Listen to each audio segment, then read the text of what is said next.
Chapter 10. Freedom of the Press. Judy Morgan was a reporter for the Westfield Gazette, the local newspaper. Westfield was a quiet little town. There was an occasional burglary, the teenagers got rowdy once in a while, and there was some shouting at the town council or planning board every now and then, but mostly things were calm and orderly in Westfield, and every Thursday the Westfield Gazette approved it. Ted Bell sold advertisements for the paper. He had a daughter in 4th grade at Lincoln Elementary. He told Judy that a bunch of 5th graders were making trouble and not obeying teachers anymore. That there was something about a secret code they were all using.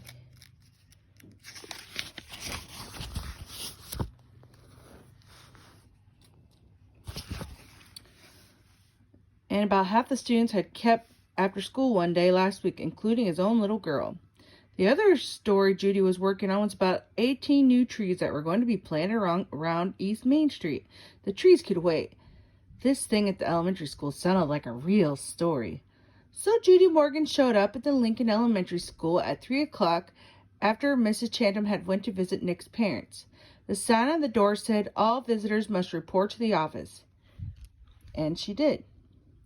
On the bulletin board outside the office, Judy saw Mrs. Granger's notice about the punishment for using the word Frindle. She stepped back 2 paces and aimed her camera at the notice and snapped a photo. She read the notice once more and then stepped into the office. Mrs. Freed, the school secretary, looked up and said, "May I help you?" "Yes, I am sure that you can. My name is Judy Morgan, and I work for the Westfield Gazette. I would like to know more about the poster outside the office, the one about this word Frindle. Who should I talk to?" Mrs. Freed stopped smiling. She was sick and tired of anything to do with that word. For the past week, her phone had been ringing off the hook. It wasn't a parent complaining about the child who had to stay after school. It was about someone from the school board trying to get in touch with Mrs. Chatham or Mrs. Granger or Mrs. Freed's lips pursed. Mrs. Freed pursed her lips and narrowed her eyes. "You'll have to speak with the principal. Let me see if Mrs. Chatham is free." And she was. There isn't a principal alive who wouldn't find time to talk to someone from the local newspaper. The reporter was invited into Mrs. Chatham's office. Judy noticed right away that the principal was not comfortable talking about this stuff. When asked about the poster outside the office door, Mrs. Chatham laughed and said, Oh, that? Oh, nothing really. Some kid's been playing a prank, and it was time to put a stop to it." The principal's laugh sounded phony to Judy Morgan. And did that notice put an end to the prank? I heard that a lot of children were kept after school last week. Would you tell me a little about that? Parents would like to know what is going on. Mrs. Chatham looked, like a kid who'd been sent to the principal's office. She squirmed a little in her chair and tried to smile. She said, "Well, we do have a little problem, but it's under control. Mrs. Granger may have overreacted a bit. I don't think the children have been really trying to be disrespectful. They're just trying to have some fun, and it's more like a difference of opinion." And then Mrs. Chatham went on to tell the reporter what she knew about the word Frindle and how it had become popular among the students. Judy Morgan carefully took notes. When the principal had finished, Judy said, "Would you mind if I asked Mrs. Granger a few questions?" Mrs. Chatham said, "No, not at all." But Judy could tell the principal wished she would go away. What could she say, though? Mrs. Chatham couldn't very well keep the reporter away from Mrs. Granger, because, after all, America's a free country with free press. If Judy really wanted to, she would talk to Mrs. Granger sooner or later. It was sooner, and in 3 minutes, Judy Morgan was standing at the doorway of room 12. Looking at Mrs. Granger, there were about 15 students sitting at the desks scattered around the room, busy writing out their 100 sentences.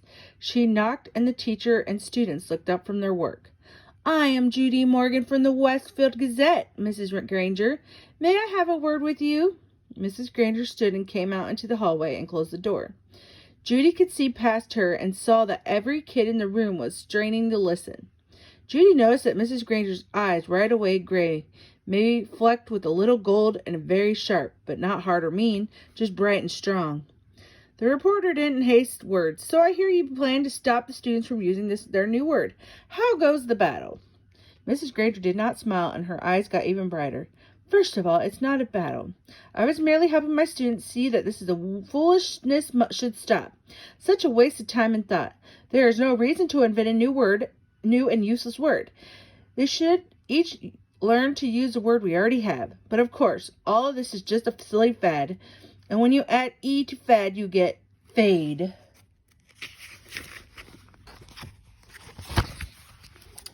And I predict that this fad will fade. Judy looked up from her notepad and asked, "Any ideas how it got started?" Mrs. Granger's eyes seemed to almost catch on fire at the question, and she said, "Yes. I have a very good idea on how it got started. It was a young man's idea, a fifth grader named Nicholas Allen. And now you have an excuse, Mrs. Morgan, for I have papers I must grade." And with a brief, firm handshake, Mrs. Granger ended the interview. The reporter didn't leave right away. She walked back to the hallway and sat on the bench outside the office so she could look over her notes and make sure they made sense. It took her about 5 minutes, and then Judy stood up, put her notebook into her large black purse, and waved goodbye to a frowning Mrs. Freed, who headed out the door. As she walked to the parking lot, 5 or 6 kids had just finished writing their sentences for Mrs. Granger came out another door. Judy walked beside them, listening to them laugh and joke, and then she asked them, "Why do you guys keep saying Frindle? Don't you hate staying after school?" A boy almost falling down over the weight of his backpack looked up at her and smiling. "It's not so bad. There's always a bunch of my friends there, and I've written that sentence 600 times now." And then the kids said Mrs. Granger didn't even look at their punishment papers anymore. They were sure because where you were supposed to write, "I'm writing this punishment with the pen," everyone was writing the word Frindle every 4th or 5th sentence. And Mrs. Granger hadn't said anything. One girl bragged that she had written Frindle 45 times on the sheet today. She grinned and said, "That's a new record." "And this boy named Nick?" Judy asked. "Has he had to stay after school too?" The kids giggled, and the tall boy with reddish-brown hair and glasses said, "Mrs. Granger kept Nick after school so much that everyone thinks she wants to adopt him."